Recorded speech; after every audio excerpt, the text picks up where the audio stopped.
Friday evening or Saturday morning, depending on when you are looking at this. I'm Chief Meteorologist Austen Onek. Late Friday night recording of our Weatherblog Weather Overtime from News 12 in downtown Chattanooga, Tennessee. Questions, concerns, ideas, critiques, if you absolutely must, give me an email, shout at aonic@wdef.com, or find out more about us in general, and our forecasts are available at wdef.com/weather. Got a lot of changes coming up in the next few days. Slightly less cold. I really hesitate to call numbers like this warm, but at least we'll be getting temperatures going in the right direction. Big warm-up expected toward the end of the week and the end of the year coming up next week, and also the possibility of more rainfall right about the time for New Year's Eve. We'll talk about that. We'll do weather where the troops are and take a look at your forecast through Christmas coming up in just a little bit. High temperature around midnight last night, around early Friday morning,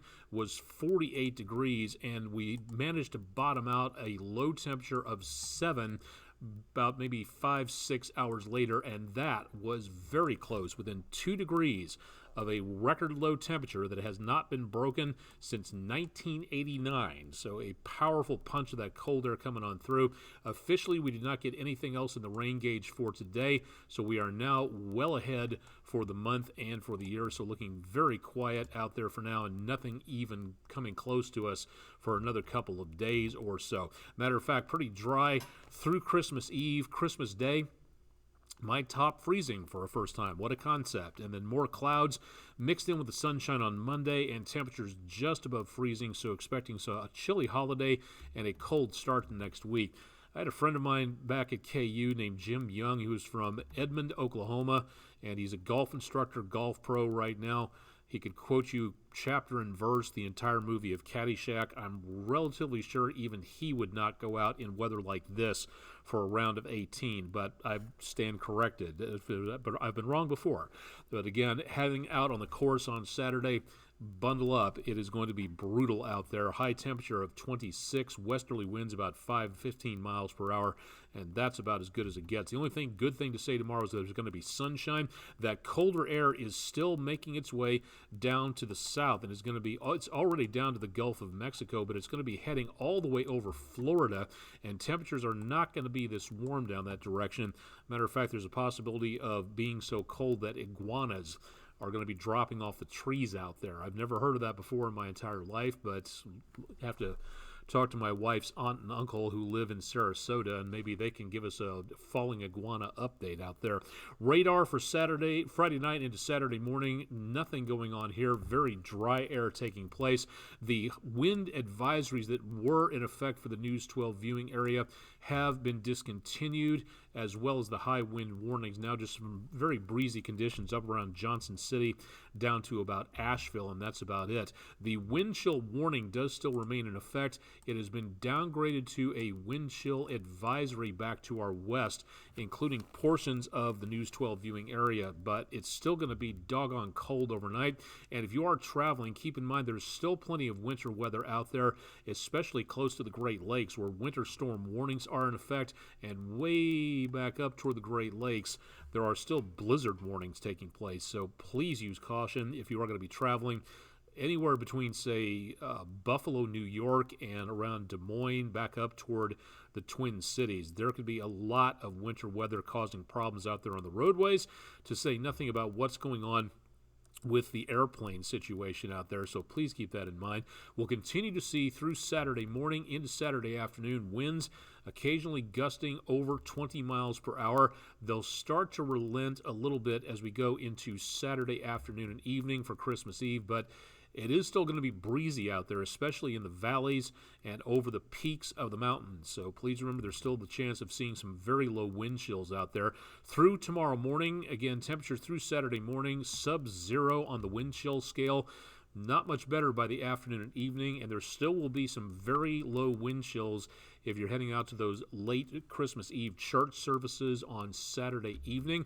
And by the time you're opening presents on Christmas morning, wind chills will once again be back in the single-digit column, and not much better as we go into the evening hours of Christmas, as Christmas Day draws to a close. What we've got is not a lot of anything. The front has basically made its way back to the east of us, and the rest of the main energy of the storm system is wrapped up over portions of the Great Lakes. Another storm system on its way, not expected to be a problem until it gets into about the mid-plain states, and that's going to be several days away. So for the next 48 hours, again, Christmas Eve starts off with numbers frigid in the single digits to around the teens. High temperatures tomorrow might briefly make the lower to mid-20s. Back in the teens for Christmas morning. Temperatures, again, with the wind chills way lower than that. And if we're lucky, we get enough sunshine and the wind stands fair at least a little bit, we might make freezing on Christmas Day itself. So that'll be one thing to aim for. Saturday, temperatures back in the mid-20s, low wind chills through the day, and a few clouds mixed in with the sunshine, but that's going to be about it. Okay, here comes the good news, bad news situation. The good news is that according to the Climate Prediction Center's medium range models, we're going to be looking at the potential of some above normal temperatures coming our way as we go into the next 6 to 10 days, closing out 2022. The temperature forecasts seem to bear that out pretty well as we see the temperature colors change as we go for some very mild numbers throughout the latter half of the week and right on into New Year's Day 2023. In the Tennessee River Valley, we should be looking at temperatures maybe approaching 70 degrees. That'll feel kind of nice out there, but here's the bad news situation. We're looking at the potential of better chances of rainfall coming on through for most of the southeastern United States, and that also bears out too as we see again the possibility of a snow shower or two back to our west later on. The rain begins Thursday, continues Friday, and unfortunately New Year's Eve and New Year's Day. Looks like for now it is going to be very much on the soggy side, so we'll be watching that carefully. And then after that, that next storm system starts to get geared up as it heads out of the Rockies toward the Plain States. Whether or not that means anything for us at this point in time, that is still to be determined, so we will keep our eyes on that in the next few days. 7-day forecast, again, Christmas Eve, highs in the mid-20s, lower 30s, close to freezing for Christmas Day itself.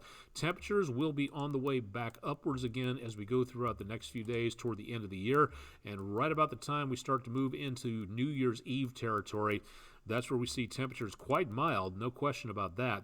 But looking at temperatures, again, the least of our concerns as we get some rain.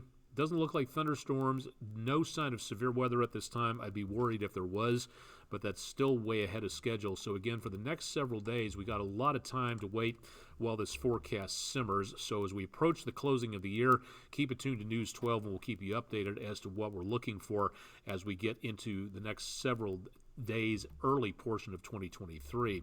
Weather where the troops are taking off for the far western Pacific around Guam at Anderson Air Force Base, 86 degrees, dew point of 77, so that's giving a heat index of 97 degrees, rather toasty out there going into Christmas, and a little bit closer to home, but still in the tropics, Guantanamo Bay Naval Base, 76 degrees, right at the heat index of 76 and a light northwesterly wind. We feature this program because you on the home front might have a lot of folks who you know and love way out there serving our country that cannot make their way home for the holidays.